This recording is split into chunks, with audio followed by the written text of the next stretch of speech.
With Deepti की special series में आपका स्वागत करती हूं। दोस्तों, पिछले एपिसोड में हमने बात करी थी मुख्य द्वार के वास्तु के बारे में। इस एपिसोड में हम बात करने वाले हैं शयन कक्ष यानी कि बेडरूम वास्तु के बारे में।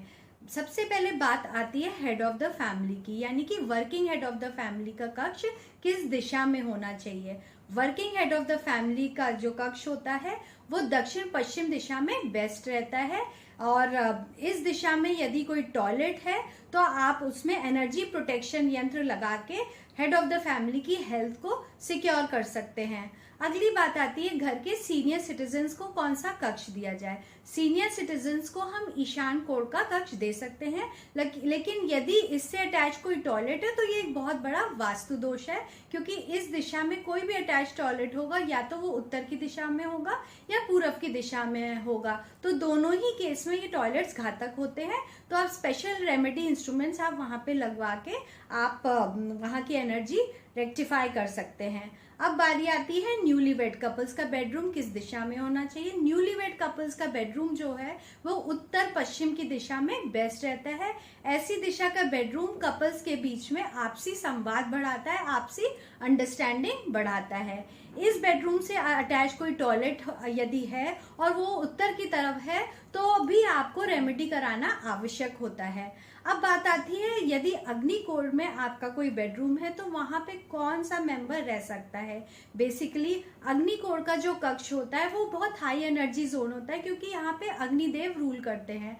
इस दिशा में बेडरूम किसी भी व्यक्ति के स्वास्थ्य के लिए घातक हो सकता है। अग्नि का भय उसे सताता रहता है और संग संग उसको डिप्रेशन या एंगर एंजाइटी दे सकता है। तो कोशिश करें इस दिशा में बेडरूम ना बनवाएं, और यदि कोई बेडरूम है तो उसको एनर्जी शिफ्ट इंस्ट्रूमेंट के द्वारा शिफ्ट करा लें।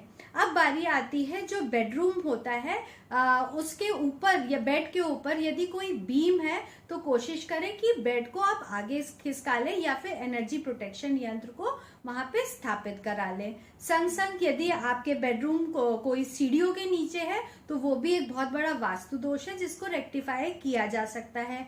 घर के मध्य में कोई बेडरूम है तो यदि वहां पे कोई स्टे करता है तो उसे हेल्थ इश्यूज हो सकते हैं, तो अवॉइड करें कि घर के मध्य में या ब्रह्मस्थान में कोई बेडरूम ना बनाए।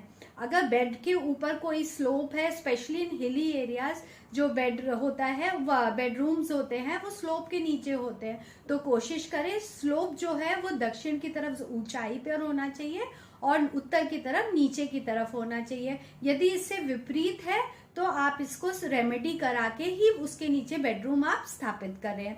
अब बात करते हैं सोने की सही दिशा। बेडरूम में बेड की व्यवस्था आप ऐसे करें कि आपका सिर सोते समय दक्षिण की तरफ हो और दक्षिण की तरफ एक स्ट्रॉन्ग बैग जरूर होना चाहिए। ऐसा करने से व्यक्ति को पीसफुल नींद आती है।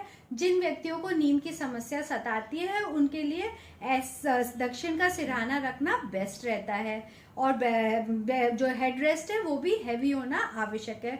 कई लोग रेमेडी के तौर पे बेड की दिशा कोई भी हो लेकिन दक्षिण की तरफ सिर करके सोते हैं, तो ऐसे केस में उनके पीछे बैक नहीं होता, जो कि वास्तु दोष है। आपको पीसफुल नींद तभी आएगी यदि आपका बैक बहुत स्ट्रांग और सपोर्टिव होगा। अगली बात है कि बेड के पीछे कोई भी खिड़की नहीं होनी चाहिए। अगर खिड़की है तो उसमें स्ट्रॉन्ग कलर्स से आप बैकग्राउंड करवाएं या फिर ऊंचे पहाड़ की पेंटिंग आप लगा सकते हैं।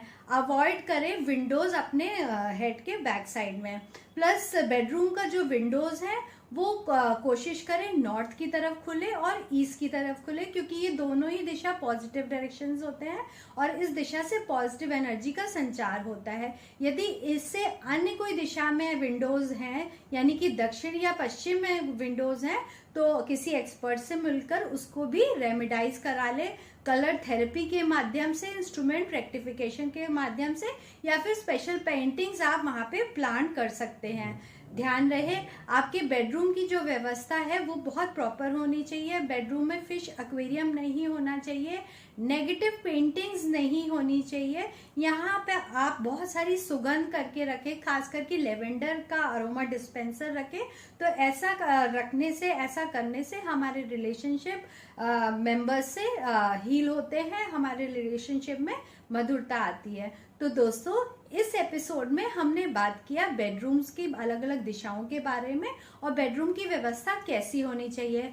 अगले एपिसोड में हम बात करेंगे किचन वास्तु के ऊपर, हमारा किचन किस दिशा में होना चाहिए और किचन में अलग अलग अप्लायंसेस, गैस की और फ्रिज की सबकी क्या स्थिति होनी चाहिए।